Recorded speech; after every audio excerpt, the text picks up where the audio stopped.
తెలంగాణ భవన్లో హరీష్ రావు మాట్లాడుతున్నారు. ఇప్పుడు లైవ్ చూద్దాం. It is not qualified to examine. మన దేశంలో వరద జలాల మీద డిపిఆర్ల అప్రైజల్ జరగదు.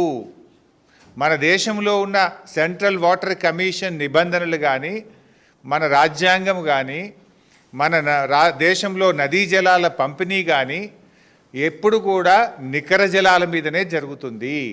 అంటే వరద జలాల మీద అసలు ప్రాజెక్ట్ రిపోర్ట్లే ఉండవు, దాని మీద అప్రైజలే జరగదు. అందువల్ల ఇది వరద జలాల మీద ఎప్పుడైతే ఆంధ్రప్రదేశ్ ప్రభుత్వం సబ్మిట్ చేసిందో, this is not entitled for appraisal. అసలు అది క్వాలిఫైయే కాదు. అయినా కూడా మరి రేవంత్ రెడ్డి గారు అప్రైజల్ చేస్తున్నాము ఇంత క్లియర్గా, the pre feasibility report is under examination అంటే కేంద్ర ప్రభుత్వం పరిశీలిస్తుంది అని కేంద్ర మంత్రి రాష్ట్ర ముఖ్యమంత్రికి రాస్తే ఈ ముఖ్యమంత్రి ఏం చేయాలి? నువ్వు అసలు ఎట్లా ఎగ్జామిన్ చేస్తావు? వరద జలాల మీద ఈ దేశంలో ఇప్పటివరకు ఏదైనా ఒక ప్రాజెక్టు అనుమతించిండ్రా? వరద జలాల మీద అనుమతించే విధానం ఈ భారతదేశంలో ఉందా? మన చట్టం అనుమతిస్తుందా? నువ్వు ఎట్లా చేస్తావు అని చెప్పి ప్రశ్నించాలి. వినకపోతే సుప్రీంకోర్టు పోవాలి. ఎందుకు మొద్దు నిద్రపోతున్నావు అంటే పరోక్షంగా నువ్వు సహకరిస్తున్నావు. నీ కాంట్రాక్టుల్లో వాటా ఉందా? నీకు పర్సంటేజీలు ఉన్నాయా? ఎందుకు నువ్వు సహకరిస్తున్నావు అని నేను అడుగుతా ఉన్నా. రాష్ట్ర ముఖ్యమంత్రిగా రాష్ట్ర ప్రజల ప్రయోజనాలు కాపాడతావా, నీ స్వార్థం చూసుకుంటావా? ఇది నెంబర్ 1. నెంబర్ 2, కర్ణాటక ప్రభుత్వం, ఇది కర్ణాటక రాసిన లేఖ. ఇదే గోదావరి బనకచెర్ల మీద కర్ణాటక రాష్ట్ర ప్రభుత్వం కేంద్రానికి రాసిన లేఖ.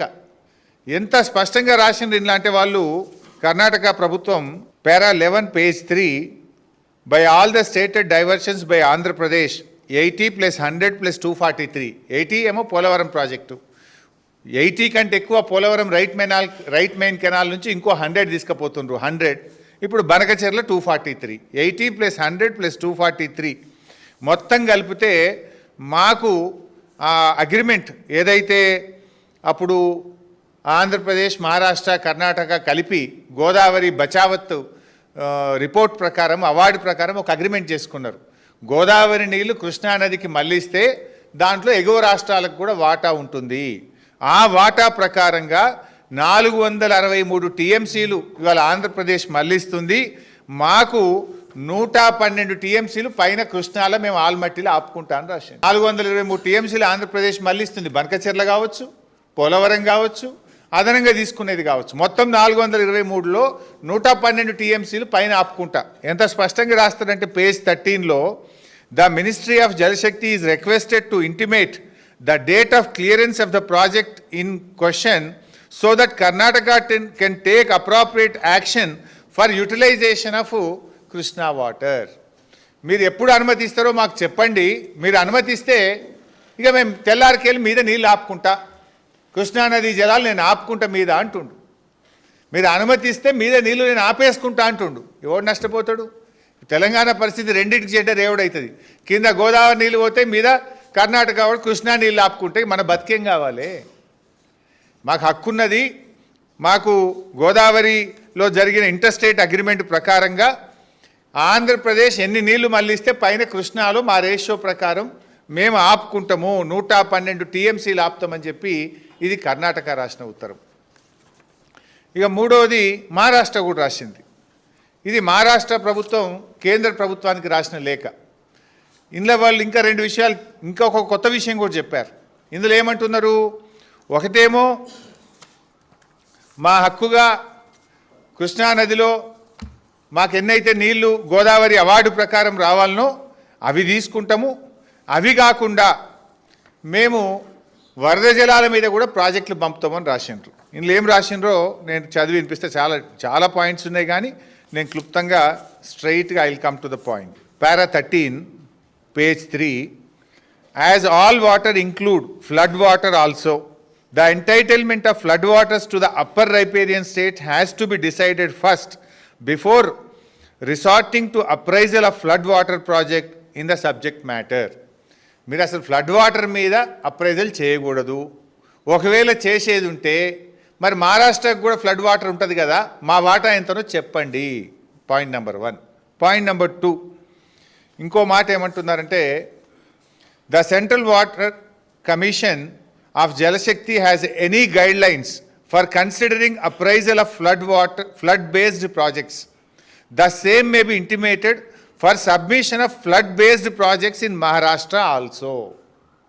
Flood-based ప్రాజెక్టుకు అప్రైజల్ ఇవ్వచ్చా, నియమ నిబంధనలు వర్తిస్తాయా, ఉంటే మాకు తెలపండి, మేము కూడా గోదావరిలో ప్రాజెక్టులు కట్టుకుంటాము.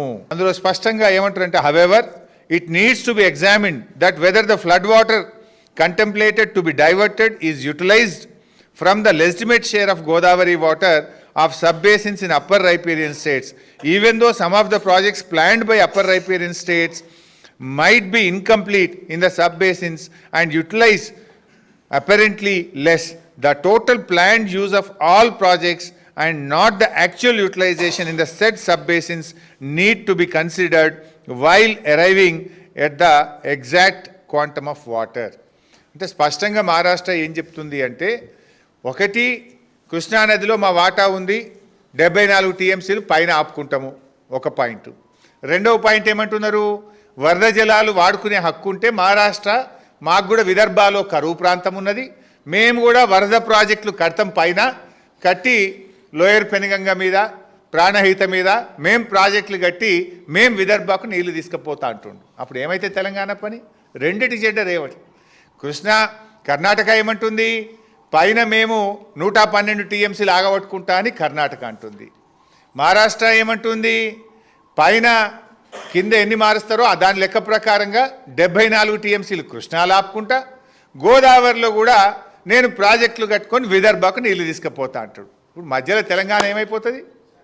శాండ్విచ్ ఖతమైపోతుంది. అంటే కింద ఇటు ఆంధ్రప్రదేశ్, అటు మహారాష్ట్ర గోదావరి నీళ్ళు తీసుకుపోతామంటుండ్రు, పైన కర్ణాటక మహారాష్ట్ర కృష్ణానది నీళ్ళు ఆపుకుంటామంటున్నారు. రేవంత్ రెడ్డి మొద్దు నిద్రపోతున్నాడు. ఇవి నేను చెప్తున్నాయి కావు. This is the letter written by state of Maharashtra, this is the letter written by state of Karnataka.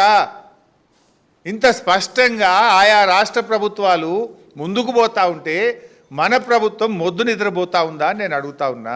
ఈ పరిస్థితుల్లో ఇవాళ తెలంగాణకు తీవ్రమైన నష్టం జరిగేటువంటి అవకాశం ఉంది.